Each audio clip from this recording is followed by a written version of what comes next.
A todos e a todos.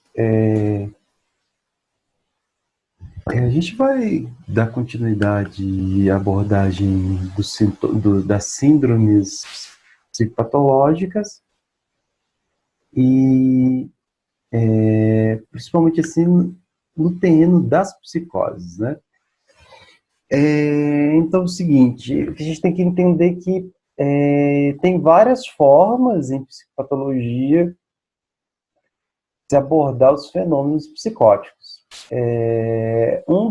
Das abordagens, do ponto de vista nosológico, né, e alguns tipos de ponto de vista, vai colocar a psicose apenas como conjunto de sinais e sintomas, né, e ali, desses conjuntos de sinais e sintomas, a gente vai ter ali a prevalência da alucinação, da desorganização egóica, e do delírio, né? Essa aí é vamos dizer, uma forma reduzida de se pensar a psicose, né? E também pensar a psicose do ponto de vista estrutural, né? Então, tem outras psicopatologias que vai pensar a psicose do ponto de vista estrutural, uma forma, então, de se posicionar diante do outro. Então, os fenômenos que acontecem de verdade, os fenômenos que acontecem de certeza, elas são ali formas de se posicionar com o outro. E aí elas estão alinhadas também no ponto de vista também afetivo, né? Então a psicose ela vai ter uma certa não é nem resistência, né? Um certo afastamento da relação com o outro, né? Mas podem também ser pensados os sintomas psicóticos como sinais e sintomas, né?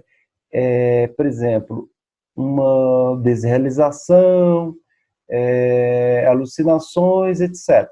Então, é o seguinte, tem várias formas de pensar a psicose, né, em termos de sintomas, em termos estruturais, em termos da relação do sujeito com o outro. Então, a psicose, ela vira uma categoria muito ampla em psicopatologia, na forma que ela não é uma família propriamente dita. Da mesma forma, a angústia, né? A angústia encontra diluída em vários tipos, na forma de sintomas e na forma de famílias psicopatológicas. Assim, a gente vai ver também as síndromes maníacas. As síndromes maníacas, elas têm, então, a principal estrutura também da psicose, e ela vai ter aí outro paradigma, que é o paradigma de um tipo de psicose depressiva com um tipo também de elação, quer dizer, um fenômeno que é a expansão do eu e a expansão da consciência, né? Primeiro, delimitar o conceito das manias, né? A euforia patológica, né? Quer dizer, a euforia que está fora, vamos dizer, do normal, que pode ocasionar tensões do sujeito com o meio, com o ambiente, com o meio social, né? Ela é chamada, então, de síndrome maníaca, né? A síndrome maníaca está organizada em todos os níveis de expansão do eu.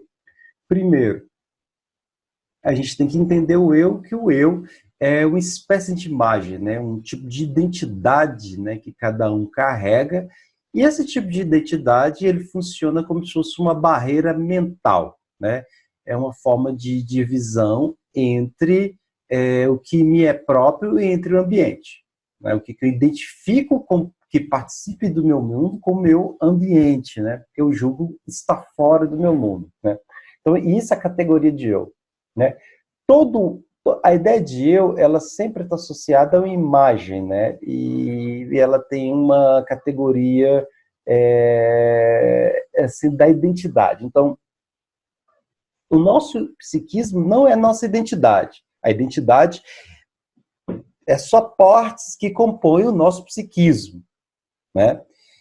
E dentro dessas partes que compõem o nosso psiquismo, a gente pode também colocar um pouco da identidade. O fato é que a identidade ela vai se modificando conforme as evoluções do indivíduo, né? Então, e a identidade lá, Goffman, né? Ela se modifica com relação aos meios sociais. que a gente tinha. Então, a identidade é uma espécie de máscara, né? Toda identidade é uma espécie de máscara, né? Que, vamos dizer assim, camufla o nosso ser, né? Então, a identidade, ela é totalmente normal que o indivíduo ele se modifique em determinados ambientes, né? E isso é a ideia de identidade, isso é a ideia, então, de personalidade, né? As personas, quer dizer, as máscaras que cada um carrega.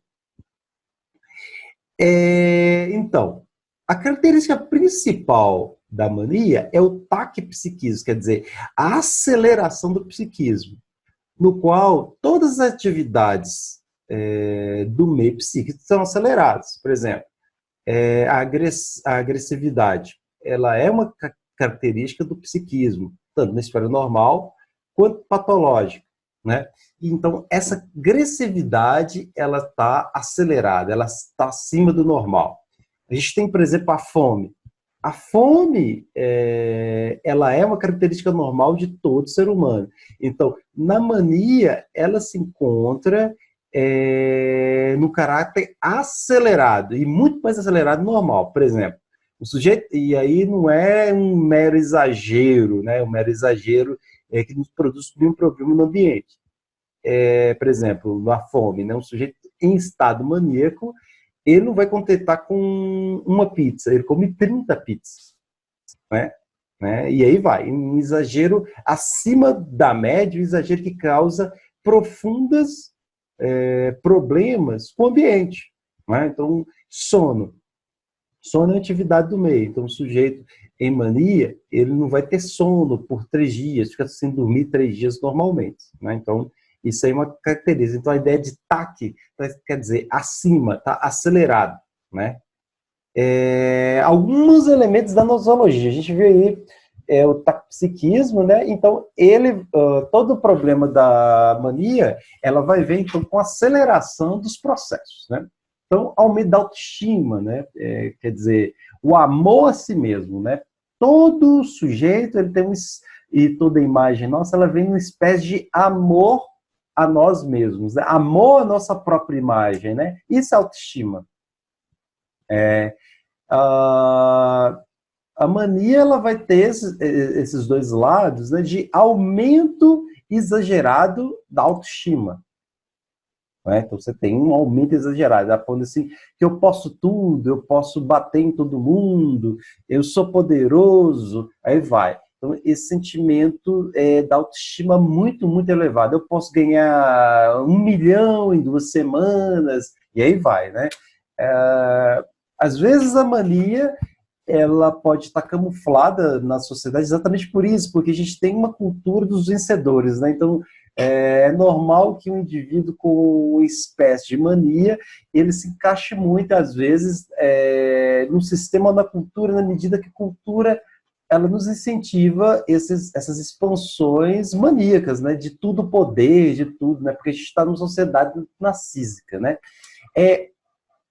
Elação, né? Um sentimento de expansão do eu, quer dizer, eu posso ser tudo, né? Eu sou uma pessoa incrível, eu sou uma pessoa grandiosa, tudo posso, nada me delimita, né? Então isso aí chama elação, né? Um sentimento grande de expansão do eu, né? Na qual o sujeito ele fica mais que fisgado e mais que amando essa posição, né? Essa posição, né? Então, isso aí é elação, a gente chama de elação, né? Tá? Então, a gente tem também a insônia. A insônia na mania, ela não acontece da mesma forma da insônia do ponto de vista da ansiedade, né? Na ansiedade, o sujeito ele fica parasitado por ideias, ameaça a questão da autoestima do que o contrário.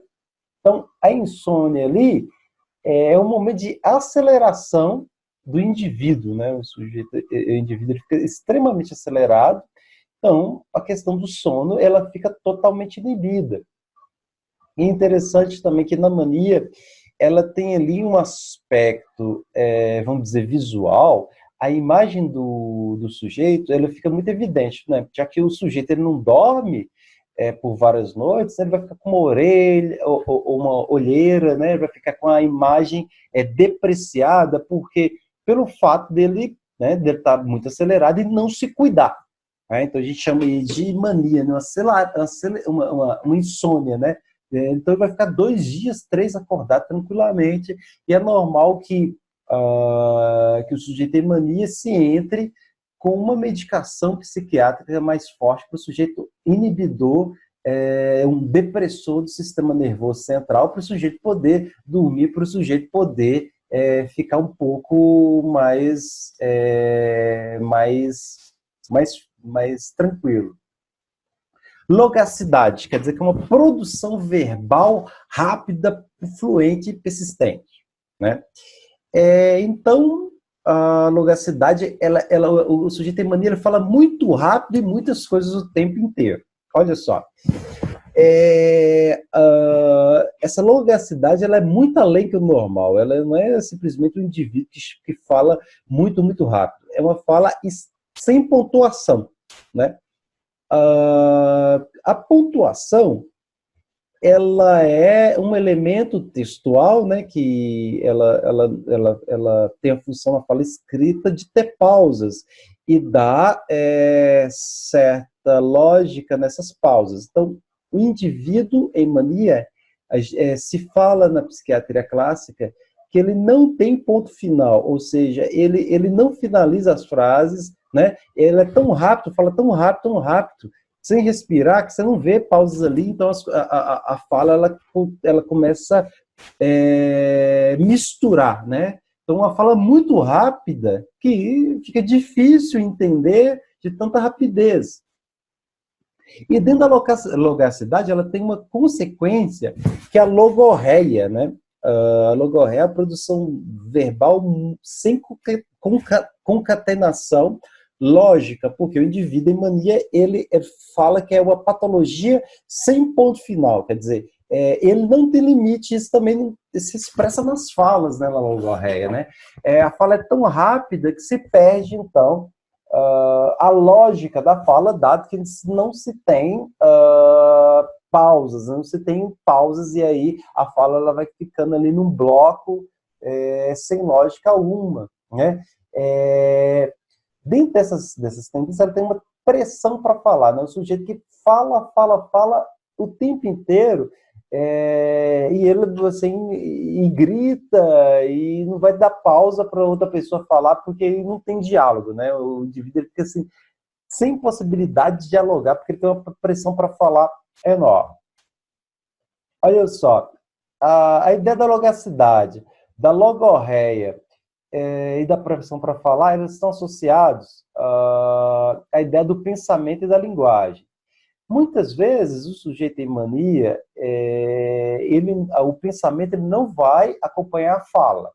Ou seja, a gente sabe o seguinte, né, que, segundo Vygotsky e Piaget, existe o nascimento da linguagem, né? Essa linguagem ela é prévia, né? E a linguagem, ela é condição do pensamento. Né? Então, existe uma linguagem, quer dizer, a simbolização, existe o pensamento, né? E depois, o pensamento, para ele ser expresso socialmente, ele tem que assumir o papel de fala. Então, é o seguinte, a linguagem, o pensamento e a fala são funções cognitivas distintas, né? Então, é o seguinte, é necessário que o indivíduo primeiro simbolize, depois que ele pense, e para socializar esse pensamento, ele se tem que transformar na fala de fala. Então, são 3 processos distintos, né? E que depois eles se misturam conforme o processo de evolução. O que acontece? É necessário que, para socializar o pensamento, que o pensamento se torne fala. Então, são processos diferentes. Né? O que acontece? O sujeito em mania, ele está com um pensamento muito acelerado e com a fala muito acelerada. O que acontece? A maior parte das vezes, o pensamento ele não vai ter condições de se tornar fala para ele ser socializado. E vê o fenômeno da fuga de ideias, quer dizer, o pensamento ele não consegue se tornar fala, né? O sujeito ele vai tentar falar, mas é tão rápido o pensamento que se perde, né? E isso aí é visto na vida normal como o chamado deu branco, quer dizer, um pensamento que não conseguiu se tornar fala, que não se conseguiu formalizar, que não conseguiu ser socializado. E aí tem isso, evidentemente, na mania, né? Porque o pensamento é tão rápido e a tentativa da fala é tão rápida que o sujeito ele tem toda hora o evento da fuga de ideias, né? Que é muito próximo, né, desses fenômenos da mania. A distraiabilidade, quer dizer, o sujeito ele não foca em um ponto só da atenção, né? Ele é focado em vários tipos de objetos de atenção, né? Então fala que é um indivíduo desfocado, mas só que ele é o tipo de que qualquer barulho, qualquer sinal, tudo chama atenção e ele não consegue ficar ali parado. A agitação psicomotora, o indivíduo está totalmente acelerado e isso se expõe na própria postura dele, né? Que ele corre, anda, não consegue ficar parado, e é exatamente isso que aparece, né? A irritabilidade. O sujeito extremamente irritado. Então, qualquer barulho, qualquer fala, ele tem uma irritação fora da normalidade, ele tem uma irritação desproporcional em relação aos eventos, e isso é extremamente associado, né, com isso, né? E aí ele vem também com a ideia de heteroagressividade, que a ideia de hetero quer dizer outro, né? Então, agressão ao outro, né? Então, o indivíduo em mania, assim, ele pode ter situações, principalmente em manicômios, né? Que o sujeito ele passa o dia, vários momentos do dia brigando, né? E sem parar, quer dizer, agredindo as outras pessoas o tempo inteiro, com palavras ou fisicamente, né? E isso vem com exagero brutal. Então, a ideia da heteroagressividade é um dos elementos que mais coloca o indivíduo em mania em estado de vulnerabilidade, porque por ele estar nesse estado de heteroagressividade, ele vai ter, então, reações do meio que podem tornar perigosas para ele, né? A mania é um paradigma da loucura, né? Que ela vem com a ideia de excessos, que ela vem com a ideia assim, de fora do controle social, e muitos disso ela vem com a ideia, então, de heteroagressividade, e aí vem também com a ideia de arrogâncias, né? Em alguns pacientes maníacos, né, da ideia, as pessoas falam assim, ele se acha, mas a ideia é que ele se acha de uma forma desproporcional, né, de uma forma exagerada, né, tem uma autoestima exagerada, né. A maior parte, então, da mania, por você ter vários elementos do psiquismo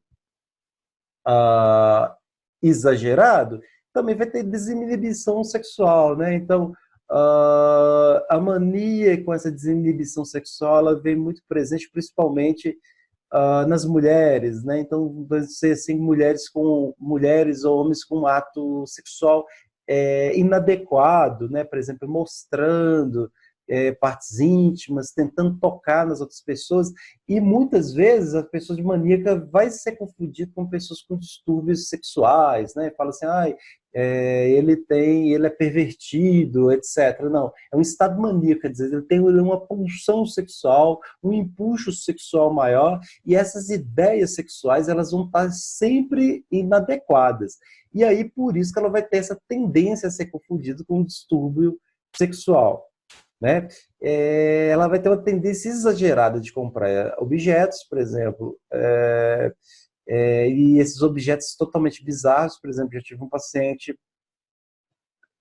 no Rio de Janeiro, né, no Pedro Ernesto, que foi internado depois de comprar um avião, né? Porque para ele, a filha dele não poderia passar pela dificuldade de andar de carro no Rio de Janeiro, que estava perigoso. Então ele comprou um avião para a família, né? Então são coisas totalmente bizarras.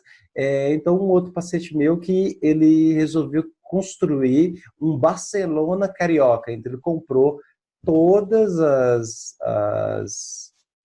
as vestimentas do clube, né, do Barcelona, todos originais, né? E para ele ia construir uma espécie de Barcelona. Então é o seguinte, não é uma tendência a comprar coisas exageradas daquelas pessoas que têm compulsão a compras, e interessante, a gente tem que separar a ideia de mania com a ideia de compulsão. A mania é um distúrbio do nível psicótico, né, que ela vem com exagero do eu. Já a obsessão, né, que o senso popular chama de mania, ela vem com a ideia repetitiva e com a repetição de fazer determinadas coisas. A mania, tal como o senso comum fala, ela está mais direta assim, com o toque, com a repetição, com a compulsão. A mania não, ela vai para outro lado. Então a gente não pode chamar mais essa ideia de repetir coisas com esse ato compulsivo com a mania. É outra coisa. Esse ato que o senso comum chama de mania, ele está mais do lado, então, do toque, ele está mais do lado da compulsão. São coisas totalmente distintas, né? Ideias de grandeza e poder, né, que elas podem estar tornando no nível dos delírios de grandeza, por exemplo. Eu sou Cristo, né, que é a ideia do Henrique Cristo. Eu tenho toda a iluminação do mundo, então eu sei de toda a verdade do mundo, né? Então ele vem com a ideia de delírio de grandeza. Então, são sintomas mais de uma psicose e mais de uma psicose mais deflagrada, de uma psicose mais evidente que aparece, então, nessas ideias. Então, todo delírio de grandezas, ele vem. Eu sou uma pessoa religiosa, eu sou dono do Santander, eu sou dono de Montes Claros, aí vai. Né? Então, isso é o delírio de grandezas, são delírios com temas grandiosos. A gente tem as alucinações. Então, muitas vezes, o sujeito escuta vozes e falando que são pessoas grandiosas. Então eu sou um traficante famoso, dono de uma favela. Então, eu sou prefeito de Montes Claros. E a voz fala para ela esses conteúdos, né, que diz respeito a isso. Né? Então, a gente vamos lá ver os tipos, então, de mania. Muitas vezes, então, tem a mania franca ou grave, né? Mania franca ou grave, ela é característica por intensa taxipsiquismo, agitação psicomotora e heteroagressividades, né? A ideia da fuga de ideias, né? E um delírio de grandeza. Ou seja, pessoal, a mania franca ou grave é o paradigma mais evidente da mania, né? Então, assim, esses pacientes, né, quando chegam ao médico, estão com um comportamento totalmente bizarros, geralmente com uma parte do cabelo, sempre pode acontecer assim, coisas exóticas, né, o cabelo pintado de uma cor, outra, com roupas exóticas, aí vai, com a fala exagerada. Então a gente fala então que é uma mania franca ou severa, né? Então às vezes determinadas demências, né, elas podem ocultar esse caráter, né, da mania, né? Então, é o seguinte, pessoas com demências, eles vão ter, então, delírio que pode ocupar próximo ali dessa mania franca ou grande, né? Quer dizer, a pessoa com demência, ela pode ter determinados delírios exagerados e ocupar esse quadro grave aí de maníaca, de um quadro maníaco, exatamente. Então, exato. Então, tem que se definir o delírio, que é uma atividade de uma ideia ou fala que é próprio de um sistema orgânico, e a mania franca ou grave, propriamente dita, que são ideias distintas, né? Mania irritada ou disfórica é um tipo de mania com humor, com uma heteroagressividade fora do normal, né? Então, ela vai ter mais para o lado de um ódio extremamente agitado. Então, a pessoa escuta um barulho e começa a quebrar a casa, né? Começa a sair para a rua e ter uma hostilidade, né? E uma briga com os outros exagerada, né? Então, por isso que a gente fala que a mania é o paradigma da loucura, né? Na medida que ela não tem um ponto final. E ela culmina sempre, às vezes, com intervenção policial ou intervenção do corpo de bombeiros, etc., porque a pessoa está extremamente irritada, exagerada, né?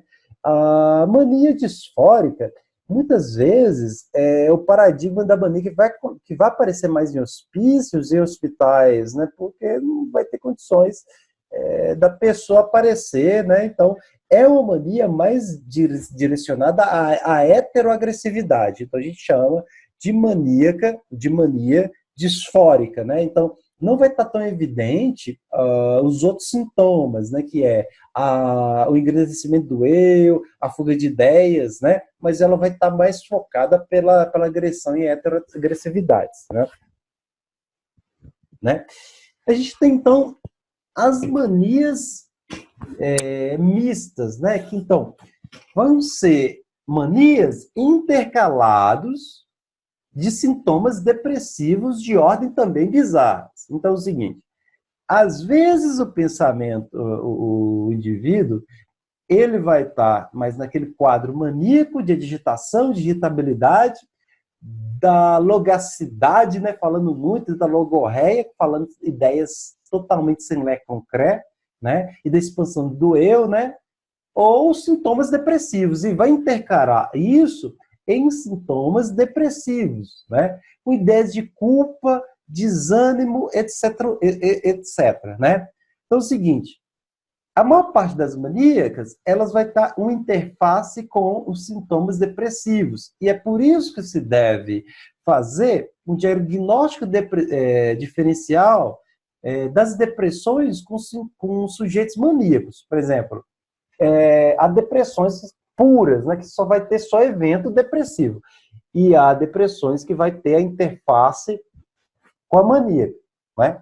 Então, sujeito que tem depressão com interface com a mania, você vai chamar, então, de sujeito maníaco, não vai chamar de sujeito depressivo. Por quê? A mania ela vai estar também com essa interface na depressão. Mas só que é uma depressão com ideias bizarras. Então, por exemplo, até então no sentimento de culpa, até na depressão você vai ter então ideias depressivas. No sentimento de culpa na depressão maníaca você vai ter ali uma depressão com delírios de ruína, né? Então você vai ter uma depressão severa e grave. Então, a mania mista, ela vai ter essa separação entre a mania franca, a mania, né, com elementos de mania e elementos, então, da depressão. E a gente vai chamar, então, esse tipo de mania que é mania mista. Então é o seguinte, a gente vai ter, então, um subtipo de mania que são indivíduos que estão em estado de hipomania, quer dizer, não é uma mania em estado muito grave. Quer dizer, ele só vai ter sintomas de mania sem ter sintomas de depressão. Então, ele vai ter ali aquele sentimento grandioso, ele vai ter crescimento do eu grande, né? Vai ser uma pessoa egóica, vai ter uma fome exagerada, ou inibição ali grande ali do sono, vai ter ideias rápidas de enriquecimento, etc., mas vai ser ali, vamos dizer ali, um estado não tão fora do normal. A gente chama essa mania um pouco mais branda de hipomania, né? A gente vai ter a ciclotimia, que é também um tipo de mania do estado normal. A diferença da mania para a ciclotimia é o seguinte, que a ciclotimia vai ser um tipo de mania com sintomas maníacos bem leves e sintomas depressivos bem leves, né? Então, assim, você vai ter um ciclo na mania que que a gente chama, né? Que gira, então, do estado bipolar, que o sujeito vai caminhar para o lado da mania, que a gente vai chamar estado maníaco, o estado depressivo, e quando está mais para o lado da normalidade, a gente chama de eutimia. Né? O que é humor eutímico? Quer dizer que o sujeito ele está mais para o lado do normal no nível do humor. Né? Então, esse chamamento está mais para eutimia. Então, o sujeito em hipomania e cicloetimia, ele é um sujeito que ele está mais para o lado, que ele tem sintomas, horas de depressão mais leve, horas de mania mais leve. Né? Então, ele está mais para o lado ali da eutimia, né? De dois humores mais leves, né? Então, e eles são muito difíceis de diagnosticar porque estão muito do lado da normalidade, né? Eles são muito próximos da normalidade. Então, às vezes, o sujeito ele pode ter esse tipo de transtorno, mas ele pode ser que não tenha necessidade de seja medicado ou seja tratado, né? Então, a ciclotimia, ela oscila muito nesse estado, né, de mania, né, e estado de humor. Então, vai parecer muito desses sujeitos da distimia, né, que a distimia é um processo de depressão, que o sujeito ele tem ali uma depressão muito persistente, né, que persiste, né? Ou então um sujeito com a mania que persiste. Então, ele vai sentir na pele isso, né? Ou vai ser muito confundido com o transtorno recorrente do humor, quer dizer, um sujeito direto que tem vários tipos de episódios de depressão, tá? Intercalados com essa ideia, então, de mania, né? Então, a gente vai, então, pessoal, vai ser muito complicado e não muito fácil de separar, às vezes, fenômenos da mania com os fenômenos da depressão. Ou então, sujeitos maníacos com sujeitos deprimidos, né? Então, isso não vai ter muito evidente, não vai ser tão claro assim na clínica, né? Mania com sintomas psicóticos, então vai ser manias deliberadamente com dois tipos de sintoma. Ou caminhar, quando ele está ali na mania, no estado de maníaca de taquipsiquismo, pelo fenômeno de grandeza, quer dizer, eu sou uma pessoa enorme, né? Eu sou Henrique Cristo, etc. Ou caminhar para a ruína, quer dizer, pelo delírio de ruína, quer dizer, eu sou a pessoa desgraçada, sou eu culpado pela desgraça do mundo, né? E esses sintomas bizarros, né? Então, a mania ela pode ter sintomas psicóticos com o conteúdo do humor que a pessoa está vivendo. Se ele tiver em estado maníaco, delírio de grandeza com alucinações com conteúdo de grandeza. Se ele estiver em estado depressivo, sintomas de ruína com conteúdos de ruína, né? Então ele vai oscilar entre os dois e essa psicose ela vai oscilar entre essas duas possibilidades, né?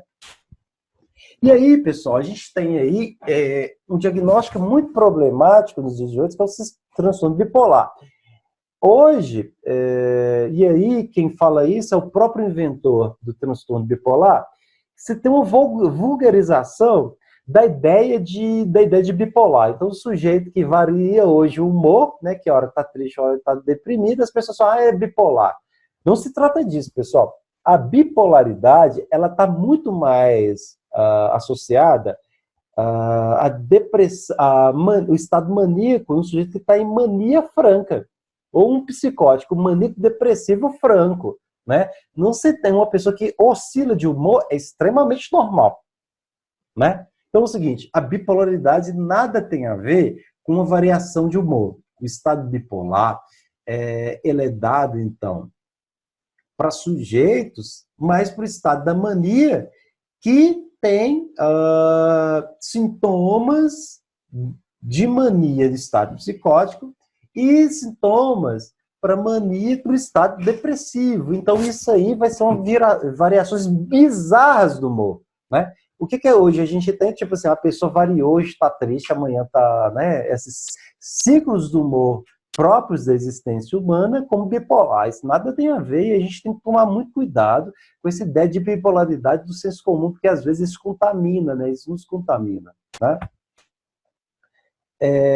Então, o humor, transtorno bipolar tipo 1, então a gente tem fases leves, maníacos, né? Com poucos episódios, com alguns episódios da mania, intercalando com fases depressivas. Só uma coisa que eu gostaria de tomar cuidado, né? No DSM-5, não se tem uma separação de episódio e fases, mas existe essa separação em psicopatologia. Eu acho que ali no DSM não tem por uma questão de tradução própria, né? Um problema de tradução. Mas aí, o tipo 1, ela altera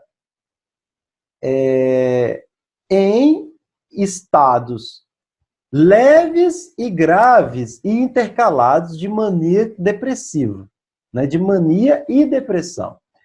Já os episódios 2, eles são intercalados por episódios depressivos leves e graves. Tá? E aí, na 1, tem a presença do estado de normalidade, né, que é o estado de eutimia, que está ausente no tipo 2. Então, a diferença então do transtorno bipolar tipo 1 para o tipo 2 é porque no transtorno bipolar tipo 1, você tem então fases de normalidade, quer dizer, você tem fases de humor eutímico.